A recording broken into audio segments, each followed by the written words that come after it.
સમાચારમાં આગળ વાત કરીશું વડોદરાથી। વડોદરામાં આજે ઇન્ટરનેશનલ મેરેથોનનું ભવ્ય આયોજન કરવામાં આવ્યું હતું, જેમાં દેશ વિદેશના દોડવીરોએ ઉત્સાહપૂર્વક ભાગ લીધો હતો। કુલ 1.11 લાખથી વધુ દોડવીરોએ નોંધણી કરાવી હતી। 42 કિલોમીટર, 21 કિલોમીટર, 10 કિલોમીટર અને 5 કિલોમીટરની વિવિધ કેટેગરીમાં દોડ લગાવી હતી, જે પ્રથમ વખત યોજાયેલા ગુજરાત રન અને ટ્રાન્સજેન્ડર સમુદાયની ભાગીદારી મેરેથોનનું ખાસ આકર્ષણ બની હતી, જે દોડવીરોની સુરક્ષા માટે તમામ રૂટ પર મેડિકલ પોઈન્ટની વ્યવસ્થા કરવામાં આવી હતી।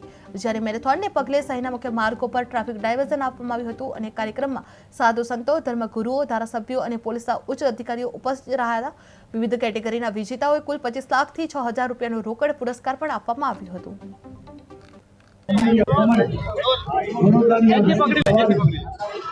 બેન, શું કહો છો? આ 13મી એડિશન કેટલી સફળ રહી આજનું આયોજન? MG Vadodara marathon powered by ચાર્જો ની 13મી એડિશન બહુ સુંદર રીતે, બહુ ઉત્સાહ અને ઉર્જાથી સવારે 4 ને 10 થી ફ્લેગ ઓફ થઈ રહ્યું છે।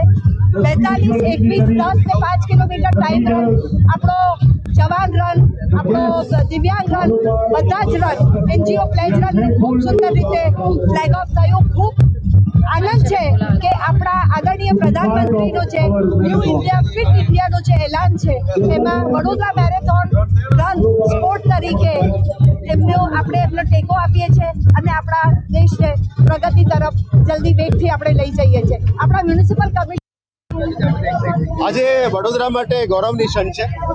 ઇન્ટરનેશનલ મેરેથોન વડોદરા ખાતે આયોજન કરવામાં આવી રહ્યા છે। MG motors international Vadodara marathon 42 kilometre, 21 kilometre, 10, 5 kilometre, ગાજરા રન, હેરિટેજ રન, આવા અલગ અલગ કેટેગરીઝ કરવામાં આવે છે। જ્યારે માનનીય વડાપ્રધાન શ્રી ખેલો ઇન્ડિયા અને ફિટ ઇન્ડિયા મુવમેન્ટનું પ્રોત્સાહન આપતા હોય, માનનીય મુખ્યમંત્રી શ્રી અને નાયબ મુખ્યમંત્રી શ્રી અને તમામ ગુજરાતના નેતૃત્વ ખેલો ગુજરાત અને ફિટ ઇન્ડિયાનું જ્યારે નેતૃત્વ આપતા હોય, વડોદરા માટે ગૌરવની વાત છે જ્યારે 1 લાખ પ્લસ લોકો અહીંયા આજે મેરેથોનમાં જોડાયા છે।